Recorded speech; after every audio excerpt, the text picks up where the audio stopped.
Hello and welcome to a long overdue episode of the Woolly Ramblings podcast. If you're a returning viewer, thank you so much for joining me today. I know it's been a really long time and I really appreciate you taking your time to support me and come back even though it's been so long. If you're a new viewer, welcome. Hi, my name is Nicole. This is a video podcast where I chat about my knitting and fiber crafting. I also chat about my life as a shepherd and my flock of Romney and Horn Dorset sheep. So if any of that sounds up your alley, I hope you will join me today for a very long chit chat. I am anticipating this is a very long episode. You already can tell how long it is, but I'm anticipating it's going to be quite long because the last time I podcast was in October of 2021. Yes, that's right, 2021. It's been a year and a half since I have done a knitting podcast episode. And now you would think that, wow, it's been so long, you've got to have a huge stack of projects to share. And while I do have quite a bit more than my average episode usually contains, it's really not that much given it being a year and a half since I last podcast. I'm not going to go into where I've been, why I haven't been knitting right now. I'm going to leave that for the end of the episode, so if you don't care about life updates, chit chats, you don't have to sit through that if you're just here for the knitting and fiber content. We've got a lot to talk about. We have finished objects, we have works in progress. We have a work in progress that is a craft I've never shown on this podcast before. We have acquisitions. If I don't feel like I'm taking too much time, I might talk about some patterns that I'm hoping to cast on next. If not, I'll just save that for the next episode. And then at the end, I'm going to wrap things up with a chit-chat, knit with me segment. And you can hang out with me for a little bit and catch up on where I've been, what has happened since the last podcast in my life. That all being said, grab a cup of something, get your current whip out, and get cozy because we're gonna have a lot to talk about.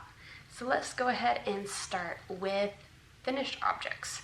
So I'm gonna start with a finished object that you have seen quite a bit on this podcast already if you've watched past episodes. And it's finished. We're done. It took me a while, but we're done. This is my Nurtured Sweater by Andrea Mowry. And this sweater has been a ride. Now, if you've been thinking about knitting this sweater, do not let my experience sway you from knitting this sweater. It was so easy. I don't know what my problem was with this sweater. Andrea writes wonderful patterns, so easy to follow, really clear. I really enjoyed her style of pattern writing. But for some reason, me and this sweater did not vibe. So this sweater is knit out of a combination of my Handspun yarn and some flock yarn from our flock. And it's over, it's done. I'm not happy, to be honest, I am not happy with the final result. And I don't know how often I'm going to wear this sweater. There are two big things that kind of make me go, oh, with it. Firstly, I finished this sweater in 2022, at the very end of 2022. Originally, I finished it in the summer of 2022, I think early fall, late summer. And I had originally, when I had knit the pattern, I had knitted a couple extra inches on the bottom of the sweater because I knew I'm not big into crop tops. And I also knew that this pattern is not my current size, or this sweater is not my current size anymore. I originally planned this sweater when I had not had kids, and that completely changes your fit. But I really wanted to knit it anyways, and so I knit it at the size that I already had the supplies for. And yeah, maybe that wasn't very practical, and is part of why I'm kind of on the pattern, or on the sweater, but one of the big things that happened is, so like I said, I knit it longer, but when I went to try it on after I had cast off, it was still too short. For me, I like my crop top to fit right just a little bit below a pair of high-waisted jeans. And this hit maybe right barely at the top. You could see midriff, and I'm not into that, especially after having 2 kids. I never was comfortable with it to begin with, even when I was a teenager, so it's just not my style, and that's fine. So I decided to go back in and make it longer again. And I think the technique that I used to make the sweater longer maybe wasn't the best choice. So what I had done is I cut the sweater right at the rib line, and then I picked up the stitches on the rest of the sweater, so I scrapped the ribbing and I knit down in pattern to get to the length I wanted to. Now, I think what I probably should have done was done the same thing, cut it, but then knit from the bottom up on a new piece to gain that length that I wanted, and then connect the pieces together. I'm doing that on another sweater, which I'll show you later. And what happened instead is I have this funny ridge, and I think what must have happened is that I was wrong on what point in the pattern I was, and knitting down just didn't, it created a ridge, and it doesn't look like it's showing up on camera. Maybe you can see it. Can you see it? I don't think you can see it. If I flip it inside out though, I think you'll be able to see it. So you can see right there, there's this kind of funny line going on, and you can see it in person. And it just, I think someone who maybe is not looking for it is not going to notice. And I think if it was a little bit longer and you could tuck it into your jeans and bunch it up, or with a pair of overalls, it would be okay and you can't really see it. But just to wear as a pullover, I don't know if I'm going to be wearing it that way. Then the second mistake, funny spot, whatever you want to call it, happens here on with the short row shaping. And maybe I'm doing something wrong. I've never short row shaped in a pattern. I've only ever done it in stockinette stitch or garter stitch. And so you have the back, this is the back of the sweater, and so you do your short row shaping, and you just, you work back and forth in short row shaping. That's actually kind of hard to say. And then at the point right here, when you're finally done with that part of the pattern, you then go a complete round. Well, for some reason, mine looks kind of messy. The pattern looks messy. It doesn't look smooth and seamless. And again, I don't know if you're going to be able to see it on there, but it just kind of looks a little bit messy. It doesn't look so bad again on camera, but it just, to me, looks a little messy. And again, I'm not a perfectionist, but it still kind of was a little bit of a turn off, I guess, to wear it. And of course, it doesn't fit me super well. Like I said, I knit it in a size that was meant for me pre-babies. And so I don't know how often I'll wear it. And that's okay. The goal was I had planned this out, I had put so much work and effort into it, and I just could not see the yarn as another project.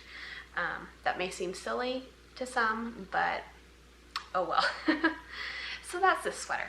So we're finally done. I re-knit the sleeves twice, and it just, I don't know why I struggled with it so bad, because when I got going on it, I just whipped through it. So anyways, it is done, and I'm happy it's done, and I'm ready to move on, and I have thoughts for my next sweater. Well, I guess I do have another sweater that is a whip, but my next cast on sweater, I have thoughts after finishing this one. So yeah, it actually looks quite nice on camera. Maybe I'll have to wear it next episode. Okay, so let's move on to some other finished objects. These finished objects are smaller projects. they were kind of to get me motivated again to knit. So I finished that. I wove in all the ends in October. So that's, and then I didn't knit until January or February was the next time I picked up a pattern, picked up my needles. And so I went with some easy projects, instant gratification type projects. So I have 2 hats. So this is the first hat, and this is a pattern by the Woolly Wormhead. Let me just look at my phone because I don't know if I'll be able to say this name without looking at my phone. This is the Torsiona. I believe it's Italian, and so I might be butchering it. I looked up a lot of these names before this episode to try to not butcher them. I knit this out of a book that our library has, and this kind of the unique features of this pattern is these twisted,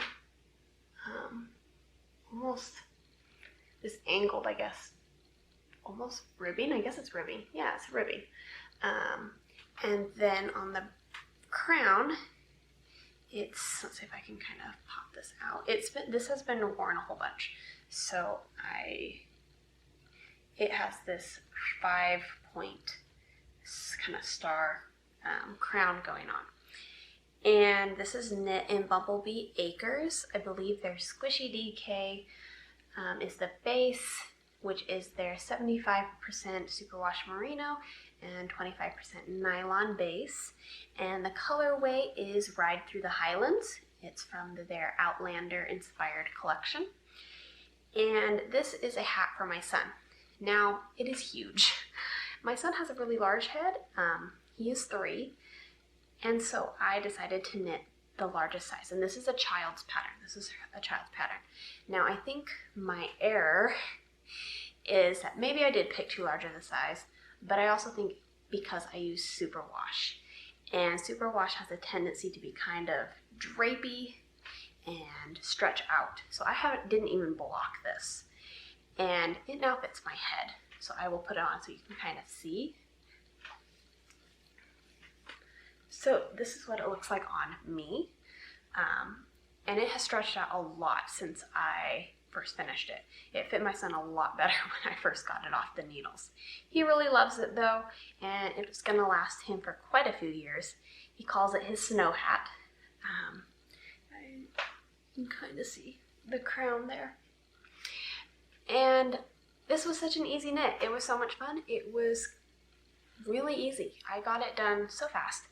And I did have a little bit of confusion with how to finish the crown because you sew the crown together to create this star pattern.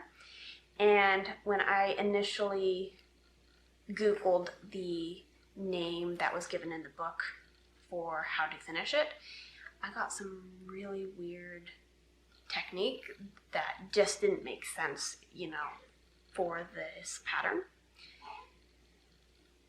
And so I had to go on to her Woolly Wormhead's blog. So, and once I got onto her blog and found the technique, it was so easy and straightforward. So, yeah, and it's got these little kind of like eyelet, just because of how you do the ribbing there. So yeah, this is this pattern.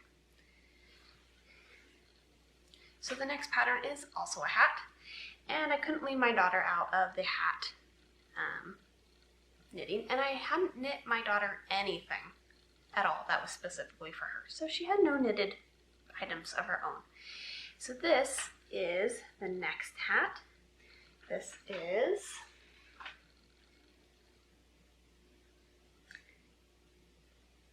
the Fleur-de-Lis hat also by Woolly Wormhead from that same book, and it's a cabled hat. It's 100% merino wool, non-superwash, and had two patterns I was debating on, and I ultimately decided on this one, and it just looks so cute when you put it on, because it kind of tilts like this, and so you kind of get these little points, and it's really cute. I could not believe how cute it was. I wasn't really sure how it was going to look. So this is in the adult section of her book, and so I think I knit size 2. It's a little bit too big for her now, but I kind of did that intentionally because we're ending the season where you need to wear a hat. It's starting to be warmer, and so I figured I would have something for her to wear next fall, winter. I didn't end up needing as much yarn as I thought, so I have a whole bunch more of this same color, so I'm thinking I'm gonna knit her some little mittens and maybe a cowl or something, and kind of have a complete little winter set. Again, another really fun knit. This one though, I have some things that I don't love. So these is supposed to have baubles. Let's see if I can kind of pop them out. Like right there, that's supposed to be a bauble. Let's see if it'll focus. Come on. You maybe can kind of see them.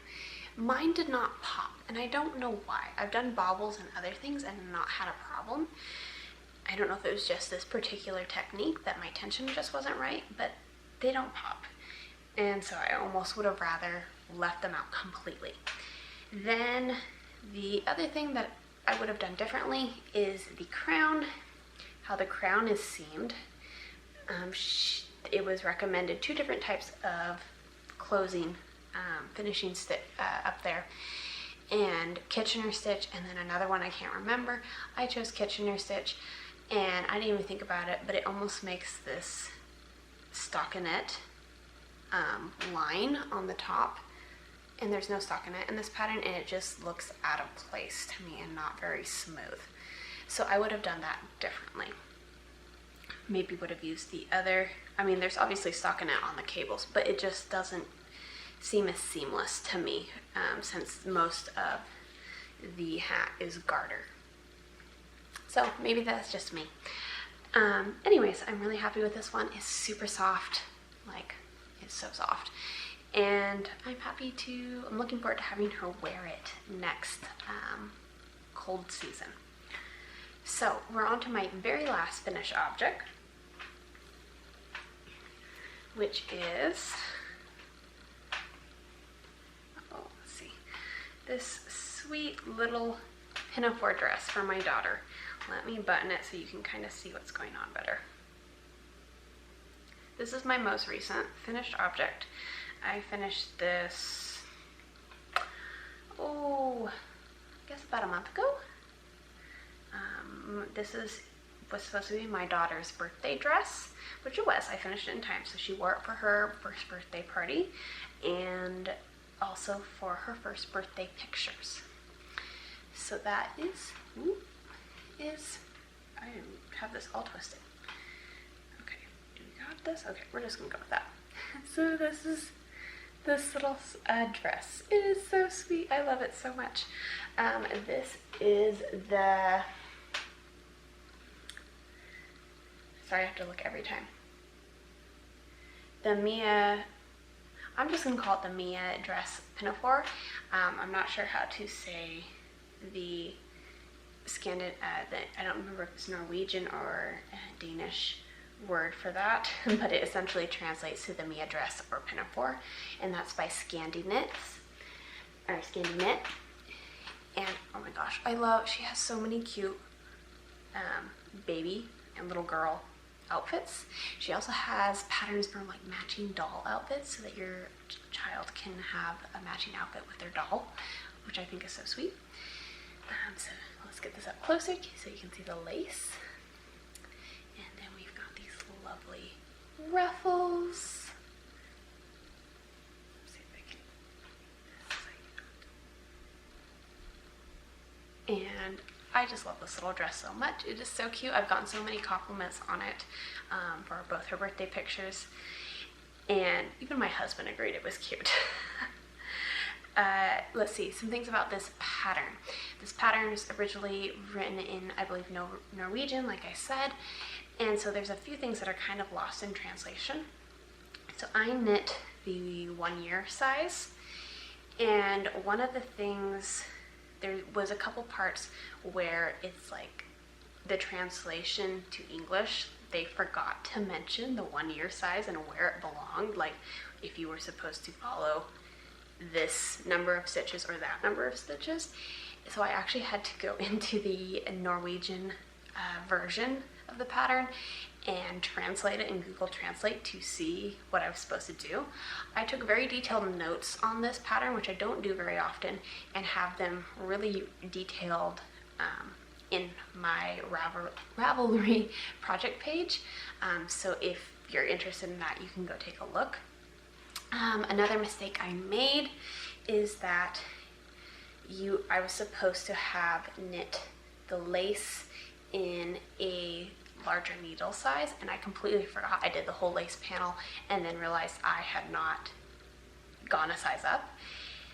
So yeah, that was an oops, but I don't think it has affected the fit, and maybe even worked out better for me because my daughter is very petite. So, but yeah, I think you still can see the lace pattern quite well. Yeah, and then I modified the ruffle sleeves. So I followed the directions originally, and I didn't feel like it was ruffly enough. I really wanted there to be ruffles. My mom laughed at me because I was never a ruffle girl. I don't like ruffles. But I can trust my little girl in ruffles right now, and if she doesn't like ruffles later, well, that's okay.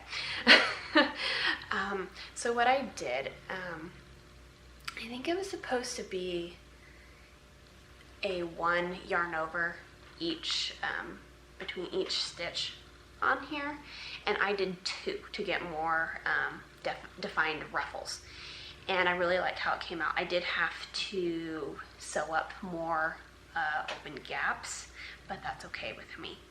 Another thing, there was one other mistake I made. I messed up the straps, and I don't think you can tell. I think I stitched it up pretty good, but I knit it,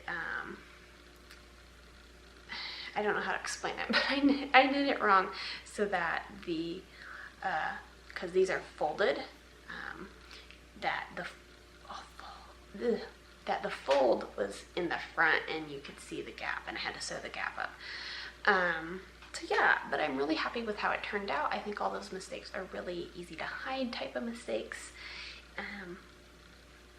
and aren't too obvious. Like, I didn't do the hem super well. It's a folded hem, and I didn't do that very well either. There's parts where it's not super even. I have stuff all over this.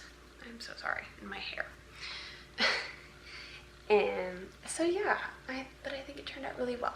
I don't think I've said this is knit in the Woolly Mammoth's limited edition Dorset base that she had in,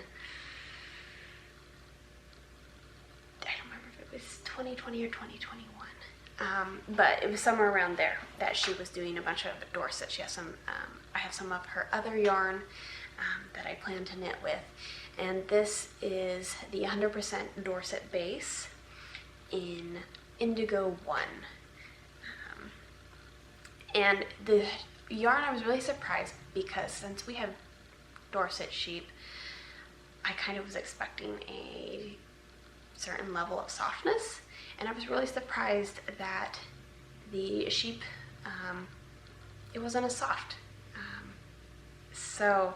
But I think this works really well as a nice outerwear piece. Just throw a little romper or another little dress underneath this, and she's good to go. So yeah, I am really happy with this little dress, and I want to knit some other of Scandi Knits little pinafore dresses. She has a couple more. And she has a lot of other cute patterns too, and there's patterns for that are gender neutral too, so if you don't want a frilly, lacy thing. She also has multiple patterns that use this lace. I believe there's a cardigan. You can knit this as a romper. I think you might even be able to knit this as an overall. So there's a lot of options. She has a lot of versatile versions so that if you like the lace, you can still knit it even if you don't want to knit a dress. So that concludes all my finished objects. My battery on my camera is getting low, so we'll see how long we can make it through here. So next, let's talk about whips. Let's talk about an old whip. You've seen this whip before, we've talked about it before, but let's go ahead and talk about it first. I haven't been knitting on it much, but I did have some progress since the last time I showed you, and so I want to kind of talk about what I'm doing.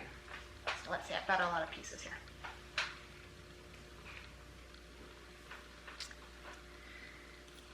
So this is my Zweig sweater. And you might be going, if you looked at past episodes, you might be going, whoa, it's shorter. What happened? So I think I talked about it in the very last podcast I filmed, that when I tried it on, my gauge was too tight with the color work,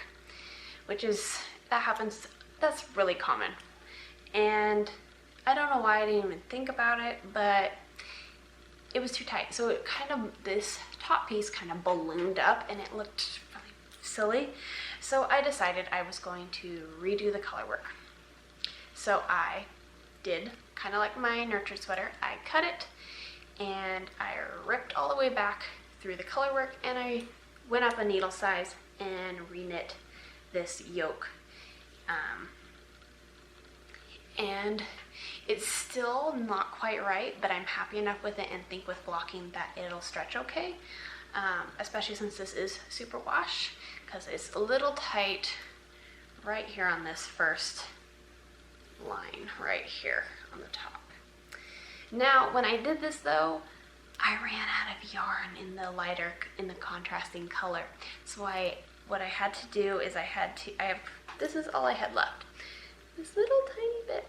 So I could not do, I believe it's a solid line you do after the little columns. It's all bunched up here on needles, so let's see if I can. And so right here you were supposed to then continue and have a line, and I just didn't have enough yarn to do that. So I decided it's okay. I don't think it takes away from the pattern too much. I'm a little disappointed, but that's okay. So because I found that the sweater was still a little too short for me, I don't think I have a long torso, but maybe I do. I am gonna knit it a little bit longer, and then I will attach the rest of the bottom back on. And yeah, and then I'll go from there and I'll continue on, I'll do the sleeves and I'll be done. And I don't know why I'm just not motivated to pick this one up, because really I only need a few inches. I don't remember how many inches I decided to do, but a few inches here on the bottom of this part, and then putting them together, and then I just need to do sleeves. So I really should just bite the bullet and do this one. But yeah, so that's this one. I really should do this one, shouldn't I? So I haven't been working on this one, but maybe I will work on this one instead. So my next work in progress is from this book, Wood Smoke Cable Collection. It's by Knit Picks, and this pattern is the Cabled Trellis Pillow by Emily Kintig. And so that's kind of, I'm sorry, I have a really bad glare. So this is where I'm at. I'm almost done with the first pillow. I'm wanting to knit two because I plan on knitting this, I'm planning on this being couch pillows. So you can see the cabling on the front. So this is the front of the pillow. And the back is just stockinette. I am knitting this in our own farm yarn. This is the Rex Lambs yarn. It was supposed to be a DK when we had it spun up, but it's really more of a worsted. So it's been working out great for this pattern. So like I said, I think I have half a repeat to go on the cables, and then I just need a pillow form to fill it. I think this is supposed to be a 16 by 16 inch pillow, I think. So yeah, and then I want to knit a second one to match to have on my couch. Unfortunately, it doesn't really match my couch very well. My couch, this turns out a lot more brown tone, which is fine, but my couch is a really cool tone gray, and I just don't think it matches very well. I could just leave it at 1 and make it sit on my husband's chair. Our furniture doesn't really match in our house, and his chair is more of a brown color, but I don't know if he would be cool with me putting pillows on his chair. So yeah, this has been a really quick knit, easy pattern to follow, nice cable pattern. On Ravelry, there seems to be a lot of variations on how people's pillows turn out. Mine's turning out what the book picture looks like, but some people have the pattern like way bigger, like not as tight as many of cables, that they have less cables on their pillow, and they claim to have just followed the chart. So I don't know what sort of interpretation happens there, but mine looks like the book. So I'm almost done with it. I'm pretty happy with it. And this yarn is in our shop if you like this color. Great worsted yarn. I have it listed as a DK worsted slash worsted, but it's really more on the worsted side. The like grams weight, it's a DK, but the strand diameter is more of a worsted. So take that as you will. So that concludes my knitting works in progress. Now I'm going to show you a work in progress that I've never shown anything like this on here before. Though honestly, I have not worked on this craft in quite a while. So it was something I did between my Mia Pinafore, like right before I started that pattern, and in the middle of it, because I found the lace pattern on that dress kind of hurt my wrist, and so I had to take a break from it. So I wanted to show you some cross stitch. I've never shown any cross stitch on here before, and honestly I probably have not done cross stitching since I was like 13. I'm going to take it off the hoop. So this is very wrinkled. This is what I'm working on. This is a sampler, cross stitch sampler, inspired by Jane Austen's Pride and Prejudice.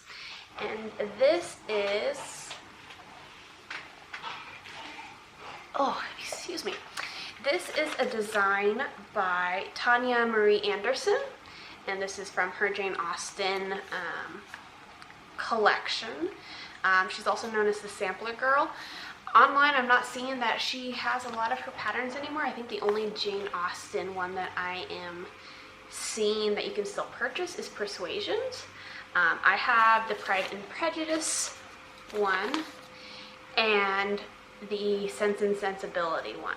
So I was about, how far was I when I picked this up? So I had been working on this probably, like I said, when I was 13, 14, and then I stopped. I kind of lost interest in cross stitching, wasn't doing it so much, and so I think I just had the house, the people, Pemberley, the part of the border there, the little flower beds. So since then I have almost completed the entire border. I've done the words, the church, these little trees.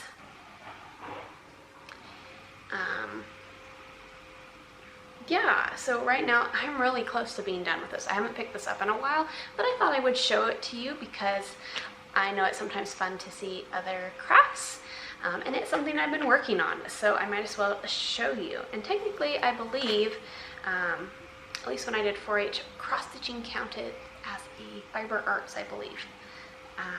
So yeah, so just something fun to share with you. I'm working right now on the satin stitch that is filling in the little border. So yeah, so just a fun little extra thing that I've never shown on here before. So that concludes all my works in progress. I'm not going to show my spinning today because there's a little bit more to it, but it's the same thing I've been working on since I started this podcast. So I don't really feel like sharing it. I'll talk about it at a later date. I might pull it over here to show you when I get to my chit chat section, because I might spin instead of knitting. So that concludes the finished objects and works in progress. So now we're going to move into acquisitions. I have a very small amount of acquisitions, and some of them have some fun stories. Some of them aren't necessarily yarn or fiber, but I'm still going to show them because they're just kind of a cute story and something that I acquired at some fiber festivals. So I'm going to touch a crinkly bag, so I apologize if it's really loud, but I'm going to start in order that I acquired things.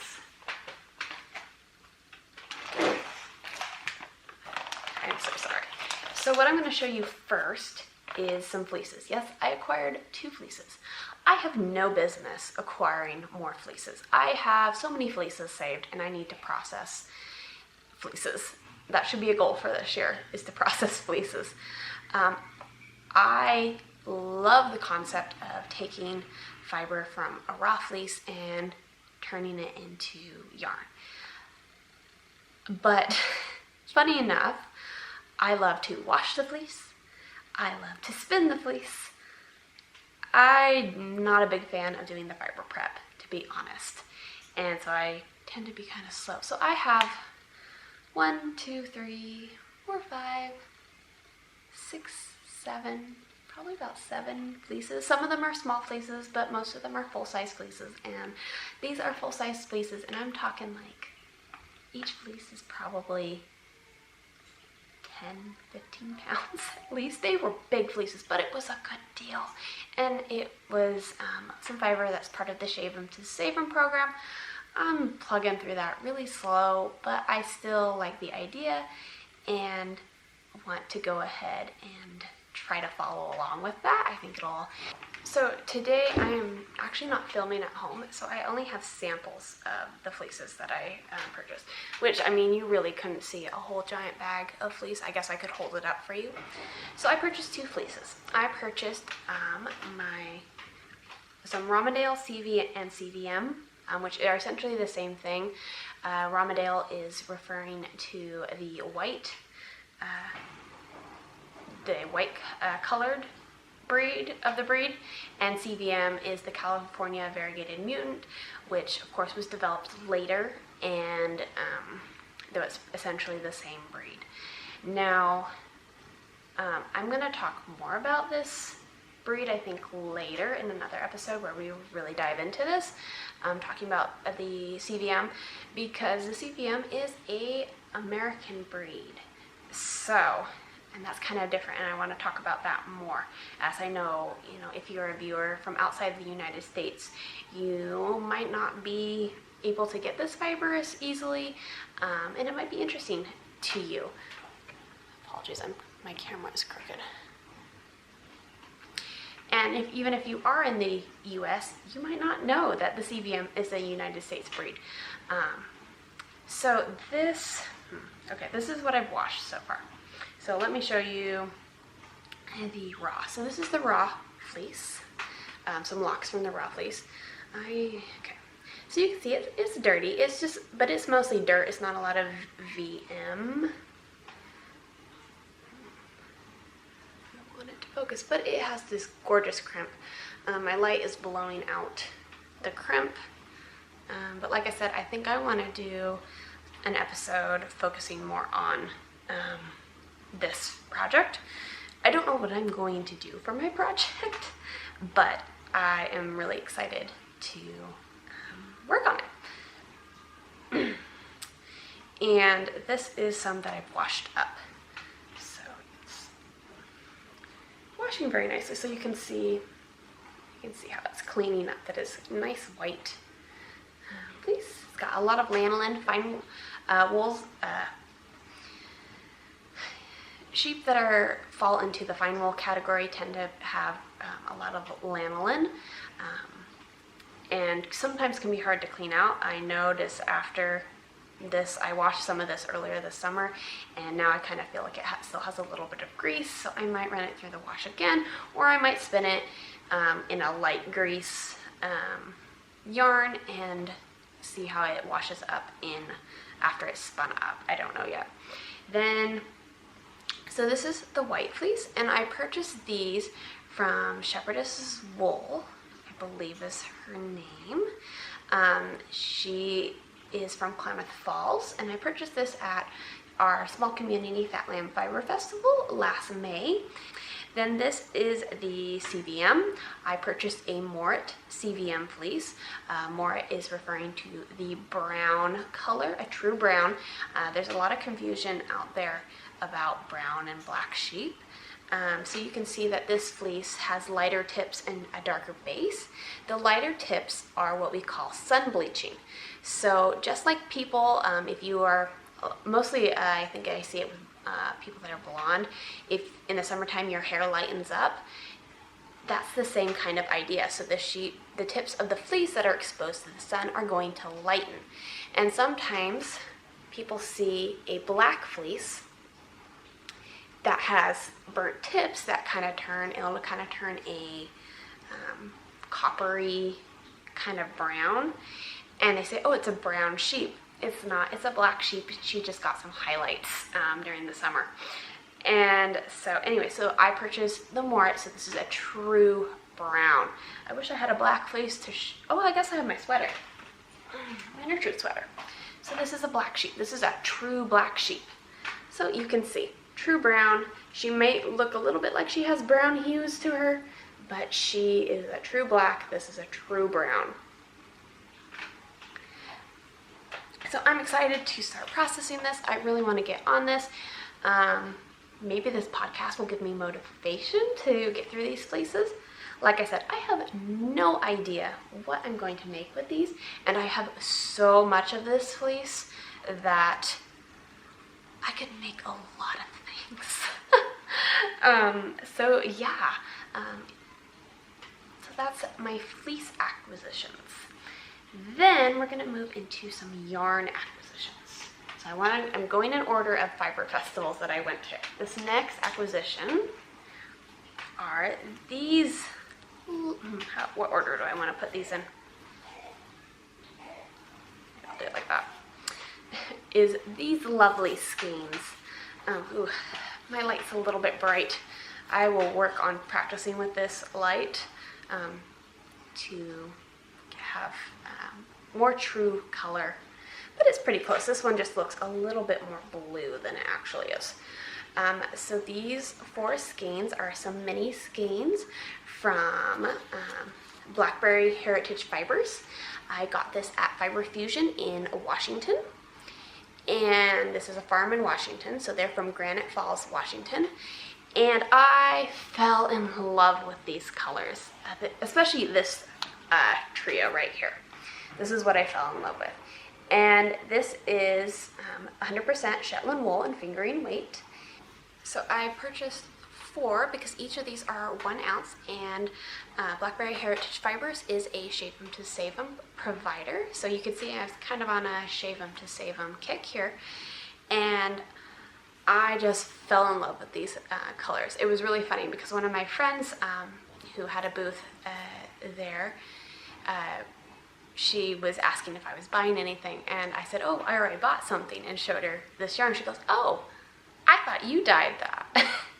because I guess they look like something I would dye. So that was, I guess they are my colors, even though I don't typically, I love autumnal colors, but I don't often knit with them or wear them. I don't think I really have that many autumnal colors. But yeah, so each one is an ounce. It is about 120 yards each, so they're pretty good sized mini skeins. And so I was like, what am I gonna make with these? What am I gonna make? And I really debated, and I really wanted to make a sweater. And the more I thought about it, I thought, how cool would it be to make a sweater, a Fair Isle style sweater with Shetland yarn that was fairly local or Shavem to Salem to me. So that is what I have decided I'm going to do. We'll see how it turns out. I am telling myself I am going to use this as a start to a Marie Wallen pattern, which is very ambitious of me. I've done very basic color work, nothing quite to the level of Marie Wallen. And I will need a lot more colors. So I'm currently on a slow mission to collect all the colors I need for a Marie Wallen sweater. I'm not going to do one of her like entirely Fair Isle, like from the whole body Fair Isle. I can't remember the name of the sweater I'm wanting to do, but it is from her Shetland collection. I have the Shetland book and I'm planning to knit from that. And it has Fair Isle on the bottom of the sweater, and I can't remember if it has it anywhere else, but it has a lot of solid colors. And I wanted to make that sweater. That's part of the reason I purchased that book, because I like that sweater so much. Plus, it's just a beautiful book. I had to have it. So anyways, that is my very ambitious goal for this yarn to be the start of. So there's that. We'll see what happens with that. Maybe by the time I collect all the yarn, who knows how long that'll take, I will, my skills will be a little bit more advanced. Either that or I'll just be biting off more than I can chew.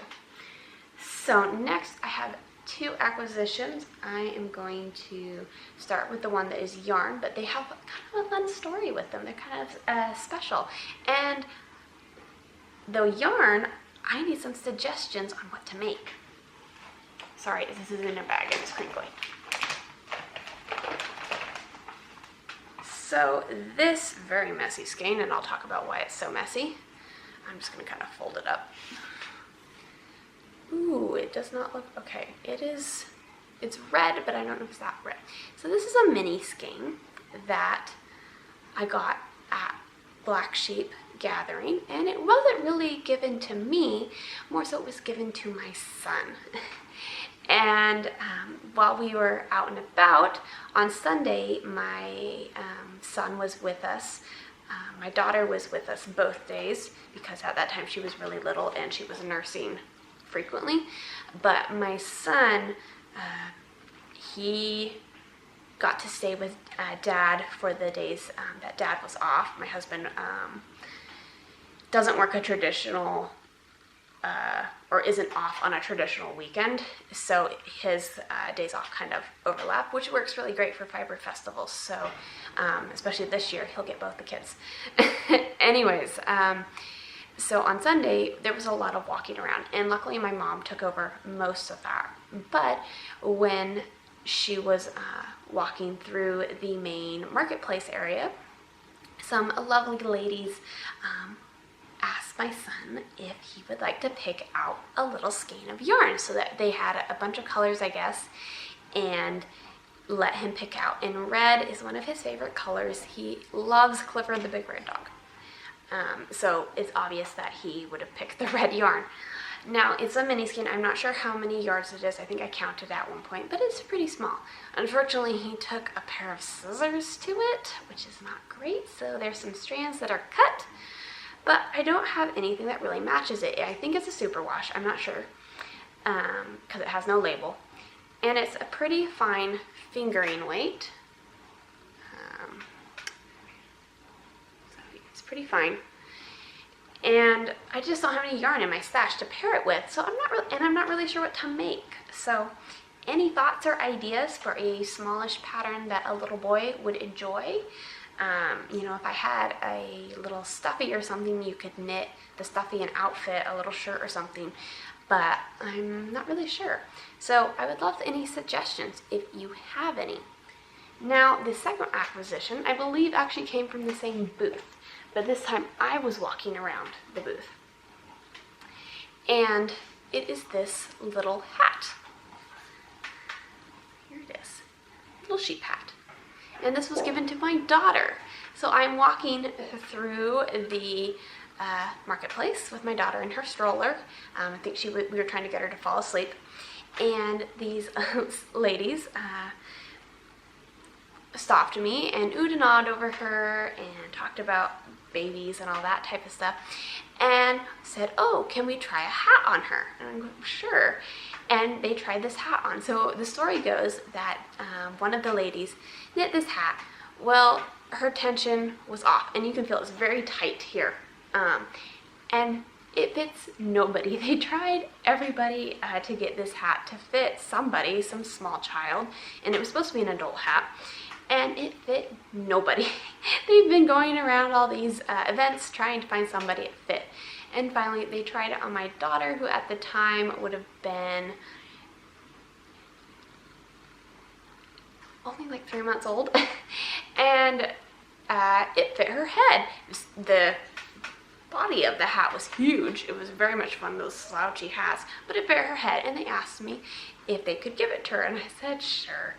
It used to have a pom-pom, she said, but they've been packing it around so long that the pom-pom deteriorated, so I'll probably put some sort of pom-pom on it. Now at this point it's too small for her head, I think. Maybe could get it to fit on her head. But it's super cute, and I think it's a very sweet story, and I suspect that it was the same gals. And this one does have a tag, and it was the Broken Crook Fiber Products is the name. So, and I think the yarn came from the same booth as well. So anyways, it was very special and very sweet of these ladies to gift this to my son and daughter. It just really sweet. So I wanted to share it just because it was their acquisitions in a way, and it has a really sweet story to go with it. And the yarn, again, any suggestions you guys have of an easy pattern, I'll have to keep an eye out for some yarn maybe to pair with it to have enough to make a bigger project. He loves it. He recognizes this as his yarn. He just ran in here a little bit ago and goes, what are you doing with my yarn? And so I'd love to knit him something special. I'm not sure what color I would want to pair with it, because at the same time it's red. It's bright red. And I don't want it to be specifically something Christmassy or here 4th of July like. I want it to be kind of a universal thing, but maybe just a white would be best. I don't know. So any thoughts you have on a color pairing, a project, comment down below. I'd love to hear your ideas on this one. Even if you have yarn suggestions of who to go to for something, because this is a really beautiful fine fingering weight. So yeah, that ends my acquisitions. I think I'm going to pass over talking about some of the patterns that have really inspired me and I want to cast on next. I think I'm just gonna kind of pass over that. Maybe we'll talk about in another episode. That'll give an opportunity to beef up some episodes, because this is a lot of stuff and I don't normally have this much stuff. So with that, if you don't want to hang out for a sit and knit, chit chat, rambling, whatever you want to call it, that's okay. I hope I will see you next time. But if you do want to hang out and hear about my life the last year and a half, join me. I'm going to grab my spinning wheel, and I'm really quickly going to show you what I'm spinning. I'm not going to talk too much about it. Honestly, I don't remember all the details of it, but it's I have it mentioned in several other podcasts.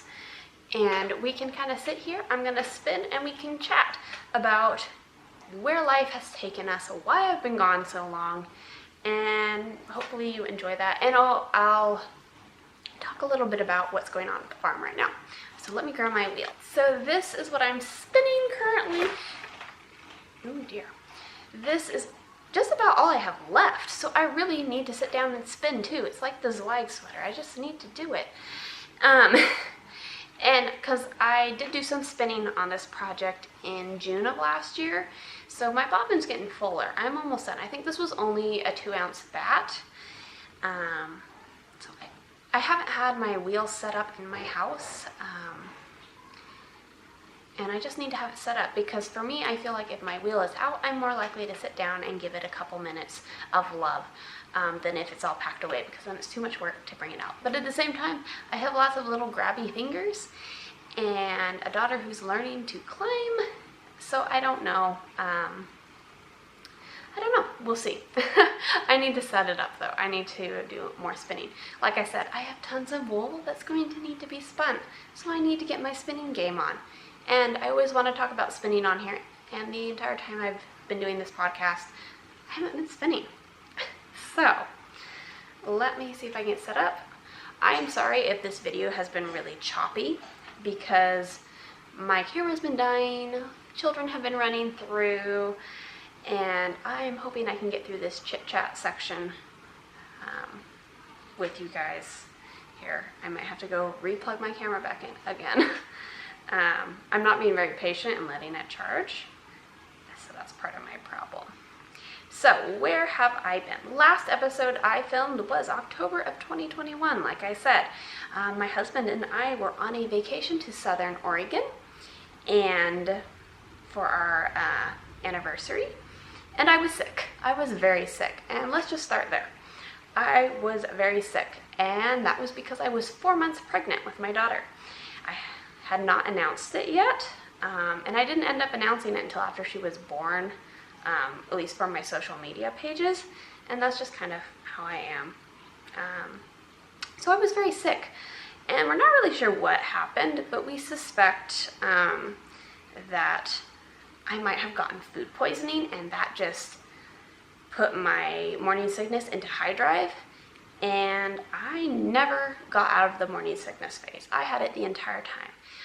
I ended up coming back from that trip and having to be put on medication. Now, I was not an extreme case that needed any sort of transfusions or any high caliber medication or bed rest, but it was pretty debilitating, and I was miserable, and it was not fun. And I did end up losing a little bit of weight, but once they got me on the medication, things went fine. So my daughter was born in March, and that definitely has kind of kept me busy, and not much time for knitting. Now, at the same time, when we got back from that trip, if you remember correctly, if you've been following along, my husband and I at that point were living with my in-laws. And this was because we were looking for a house, and my mom at the same time was working on a house build. And that is where we are today. We are in the new farmhouse on the farm. If you're new, my mom owns the property, the farm property, and where the sheep are. So they all live here. We no longer live super close, which is not very convenient, but we work with it. So this is the new house that we're hanging out in today.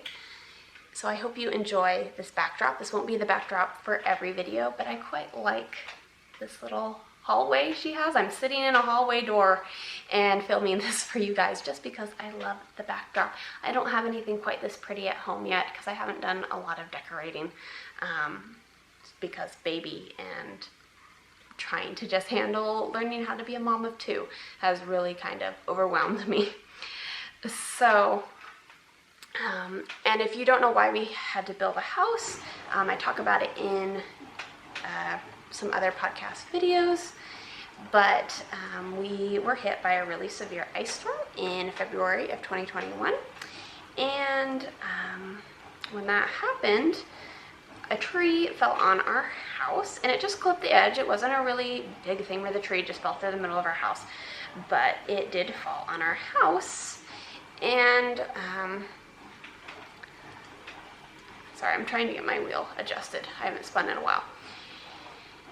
And ultimately, when they started giving us bids for repairing the old house, which was a 1970s mobile manufactured home, it was we started questioning, is it worth it to put that much money into a mobile home that is kind of past its prime, or was it better to build a new house? And ultimately, the decision was to build a new house. And the process took quite a while. Mom just moved in December of this year, and we are so thankful to have it.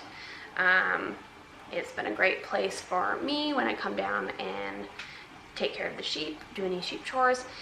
I can have a place for the kiddos to be set up and take naps. And we're currently lambing. I'll get to that in a minute.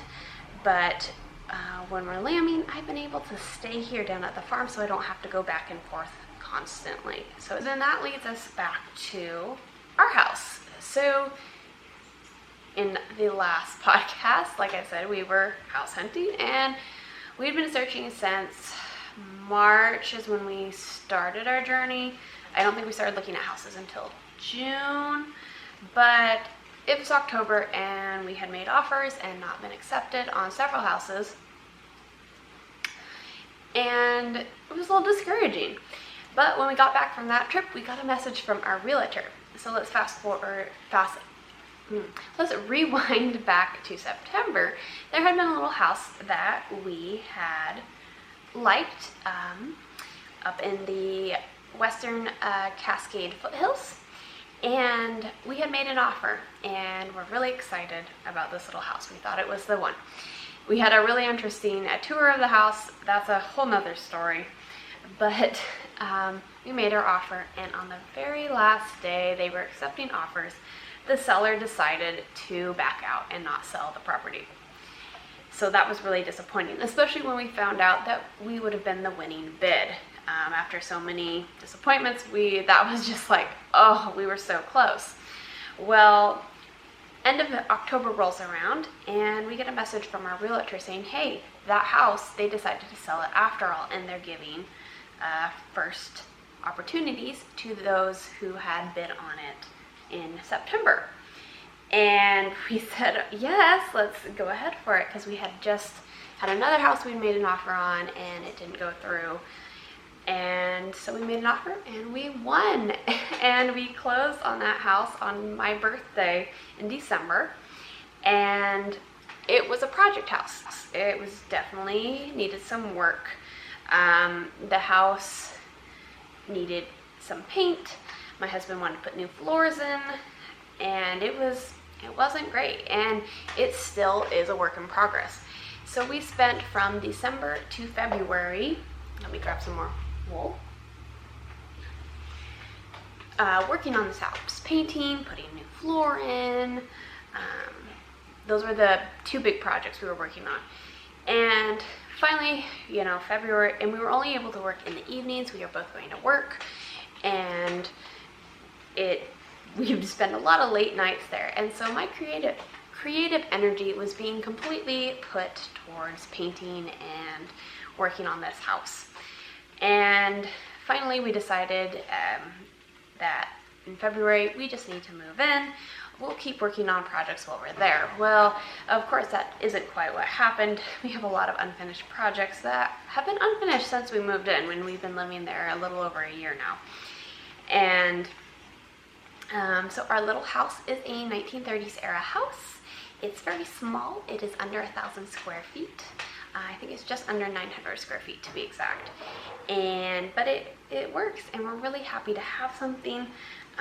We were shopping in a really difficult time for shopping for a house. I think this is not focused on me.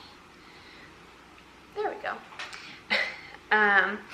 And so we are really happy, especially since how in our area the housing has continued to not improve. Let's just put it that way. So we were very glad we got in when we did. It, again, needs a lot of work.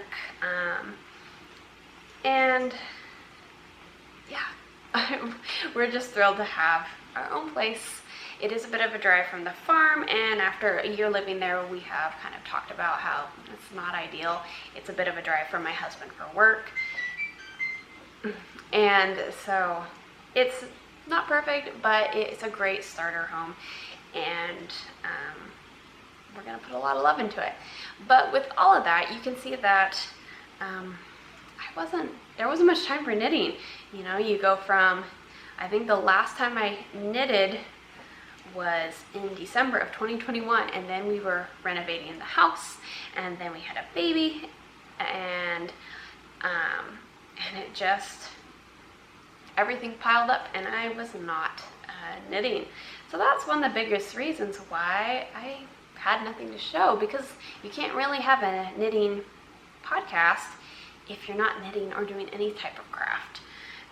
So that's the biggest reason I've been gone.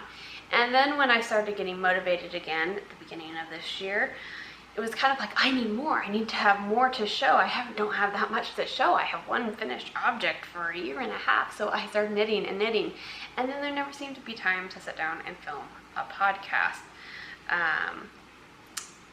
So yeah, let's see. So I think that sums up where I've been. And so real quick, I think I'm going to chat about our farm, what's going on at the farm right now. So like I said, we are just finishing up lambing. We are lambing a little bit late, and this kind of falls back to like what I said about not knitting, is that everybody was feeling kind of drained. Mom's house taking so long to be built, me with a new baby and trying to figure out life from there. Nobody was really motivated to get things rolling. So we didn't start breeding season until really late. And so now we're lambing late. We normally lamb between January and March.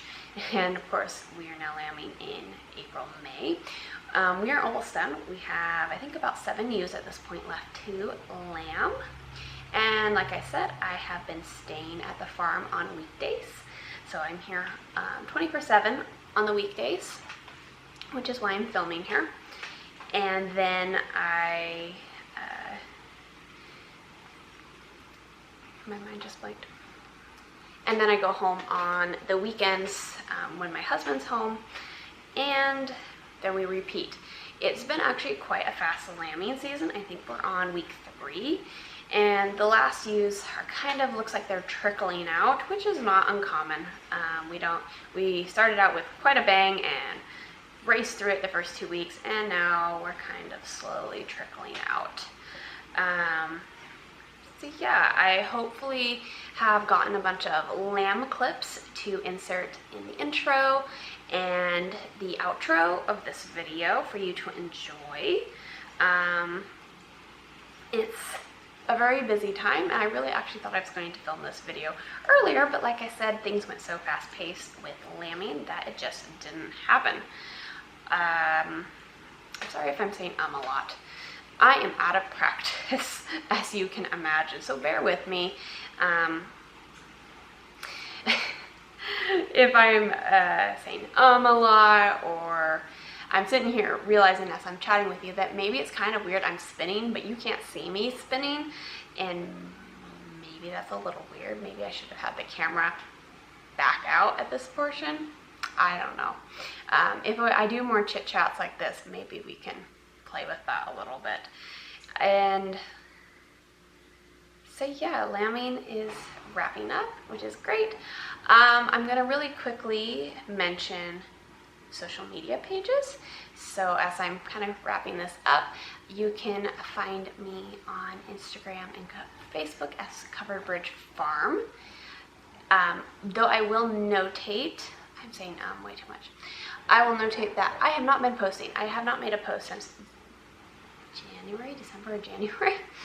And part of that is because we are really involved with the planning of our local community's festival and we have added a fiber festival type of component. It's a really small fiber gathering, a small group of vendors. We've got some demonstrations going on, spin-in going on, and we're really involved with the planning of that. And I handle a lot of the social media and website management. And with that, I have found when I really dive into that type of thing for an event, my personal page kind of gets the short end of the stick, and I don't post anything over there. So if you say, hey, I really want to, follow what's going on while you're not filming, don't have a podcast out, you might notice that there's nothing. Hopefully I will get back into posting after May, the third weekend in May. Hopefully I'll get back to posting for us. I need to go out and take a bunch of lamb pictures so that I can just spam your page full of cute little lambs. So that's what's going on there. If you hop over there and say, nothing's happening over here, that's why. Hopefully I'll get back into it, much like my knitting and spinning and other fiber crafting. So I think I have talked about everything I wanted to talk about. Hopefully this episode is not too extremely long.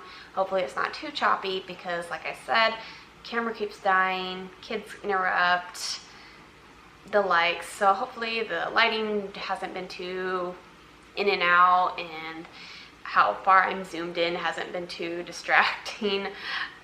So thank you for joining me. Again, like I said, it's been a long time. Hopefully I'll get back into the schedule, posting regularly. I haven't been knitting a lot since we've been lambing, but I would like to get back into the every 2-week routine, but it might be a monthly routine for a while. I don't know, we'll see. So thank you for joining me. If you enjoyed today's video, please like and subscribe so that you can find me again next time I post. And yeah, I hope you enjoyed today's episode. Thank you so much for joining me. Bye!